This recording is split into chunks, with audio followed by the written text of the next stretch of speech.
I don't know about Beacon Capital. Why should I know about Beacon Capital? He said, well, you need to hear the story. Their West Coast principal is a guy named Bojorquez. And even though his last name is a mouthful, the guy is super smart.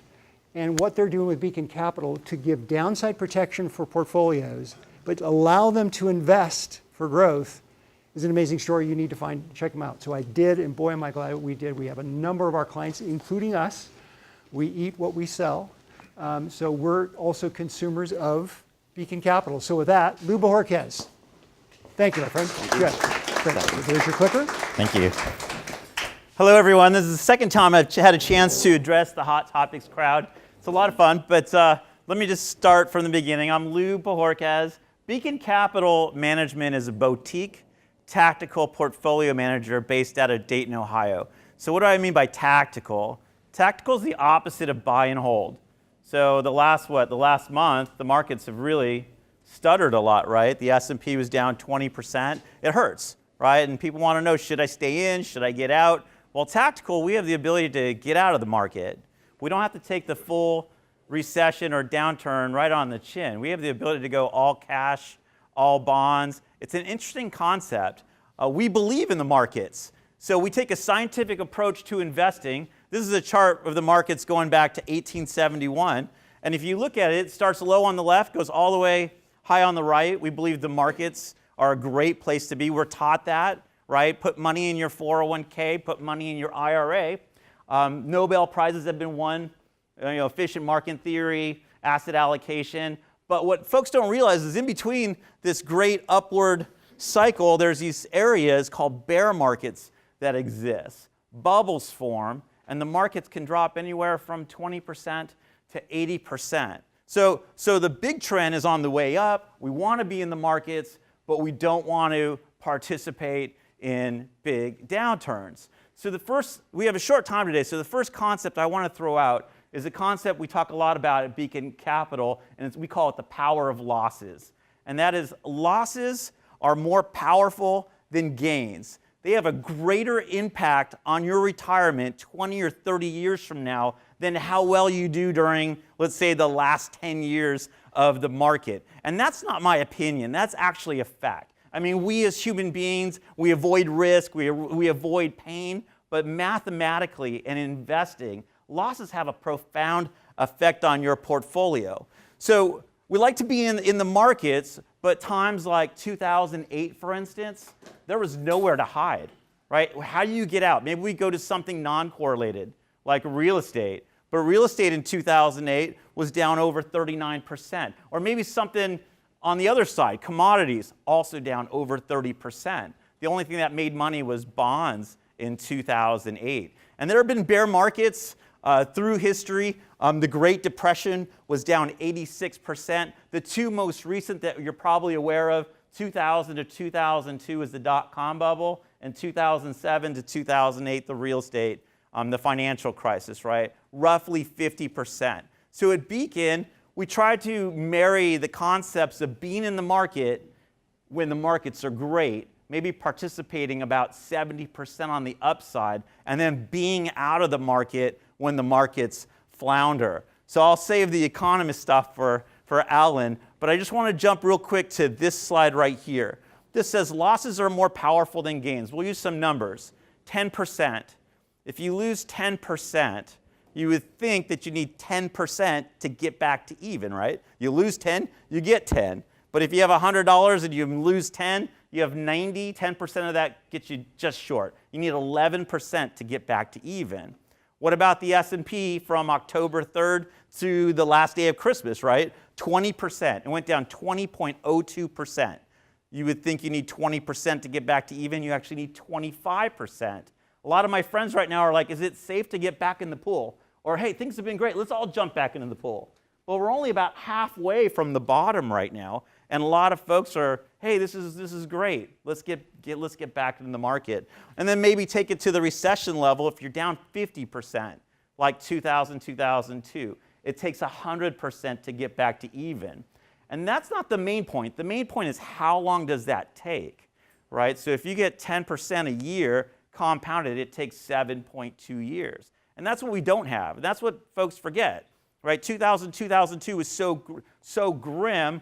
2003, you want to get back in the market. It was up 28%. But who wants to get in the market after losing half their money, right? So you need to be invested to get back to even. Same thing with 2009. Who was invested in 2009? You're barely starting to feel good about the markets again, and then they have a chance like this last month to go down another 20%. So losses are more powerful than gains is my first concept.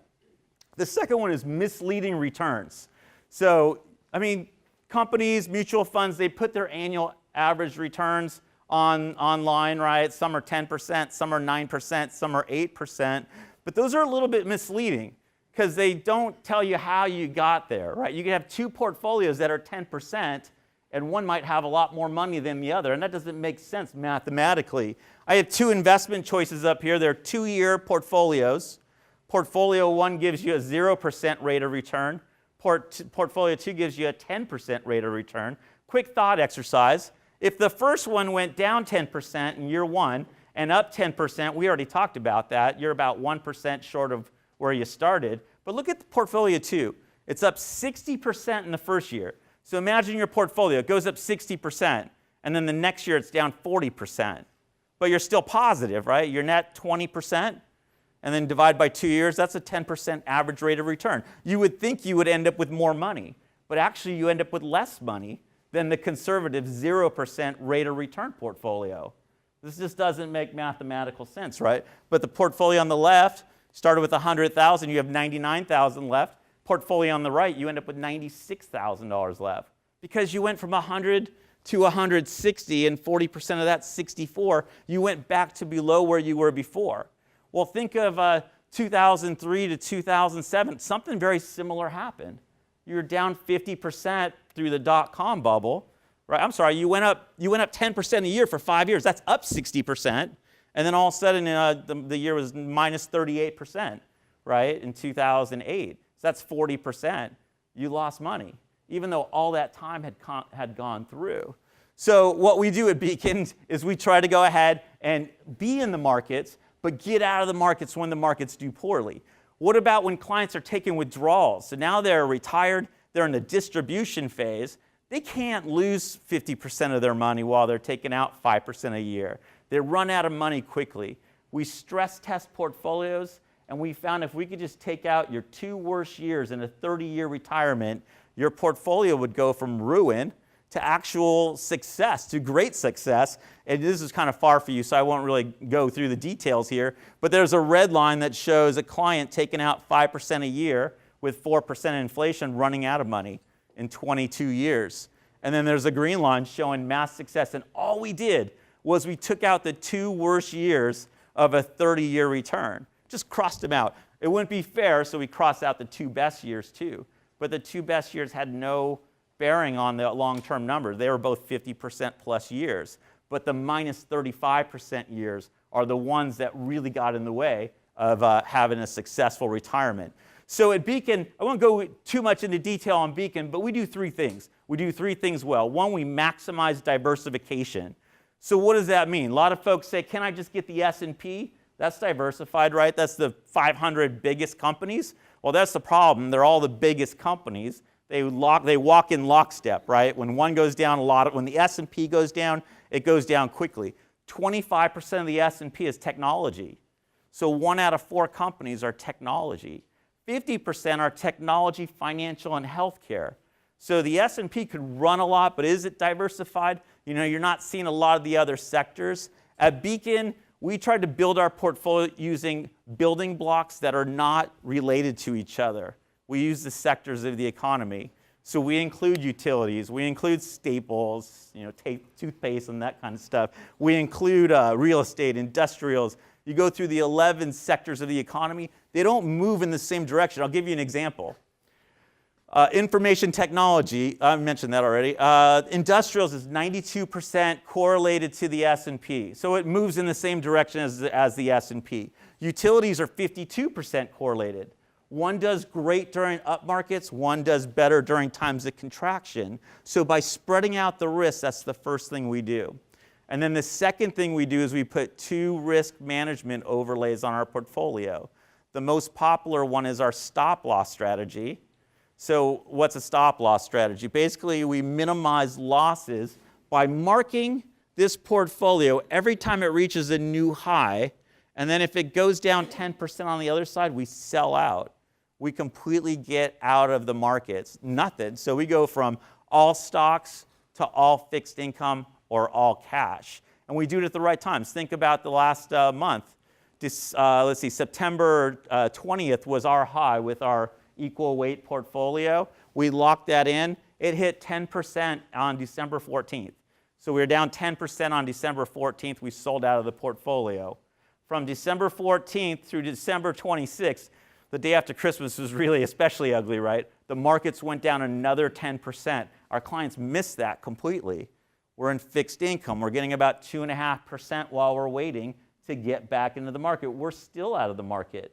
The markets have gained back out of that 20% loss. They've gained back about 12 of what they lost so far. So it's just over halfway, which we feel good about because that's where we got out. And we've been getting interest while we wait. Not just that, when people are afraid of the markets, they flee to safety. So we've had a little bump up in appreciation on the fixed income portfolios.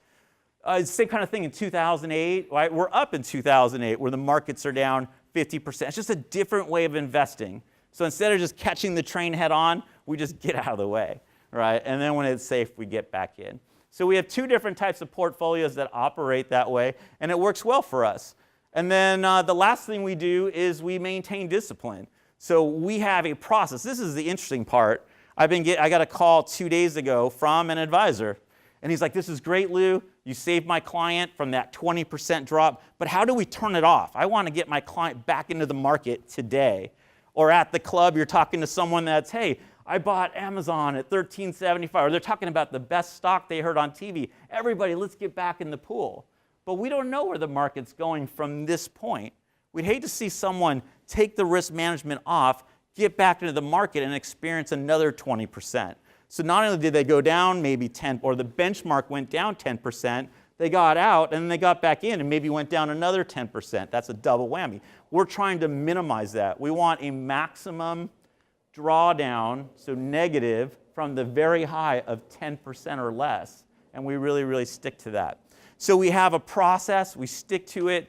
I don't think you could be wrong as long as you follow your process, right? Actually, 1 out of 2 times when the markets go down 10%, they go down 20% or more. 1 out of 4 times, they go down 40% or more. So when we're wrong, we're nominally wrong. When we're right, we're really right. And it shows over a 10, 15, 25-year period of time. I'll leave you with one thought. I listened to this great podcast by Malcolm Gladwell. I don't know if you guys know Malcolm. He wrote Outliers. He did this really great, in Turning Point, he did this really great one. A lot of these are historical based, but his revisionist history podcast, it's fantastic. He did this one on sports. Wilt Chamberlain, you guys have heard of Wilt Chamberlain? Best scorer ever. This podcast was all about when your belief system gets in the way of doing something that's good for you. So he scored so many points, had 100 points in a game once, but he was a terrible free throw shooter. He couldn't shoot free throws for anything. So the other team would just beat him up a little bit, send him to the line. He'd miss the free throws. They'd have a chance. Well, he had another teammate named Rick Barry who did the free throws granny style, right? It kind of scientifically makes sense, you know, the reasons it goes in. So he got Wilt to do it once, and Wilt made 38 out of 41 free throws, scored 100 points that game. But he never did it again. And the reason was, anybody guess? He didn't want anyone to think that he wasn't so manly because he was doing this. So the best game of his life, he did it, but his belief system got in the way. And I think that's what happens on investing as well. Our belief systems get in the way. We want to be the best trader, right? We want to buy Apple at 148, or we don't want to miss out on the run, or all these things. And we're just trying to tell our clients, let's get the brain out of the way and let a mathematical process, even though it's a little slower, instead of the line going like this, the line just kind of slowly, gradually moves in an upward direction. Thank you, RJ.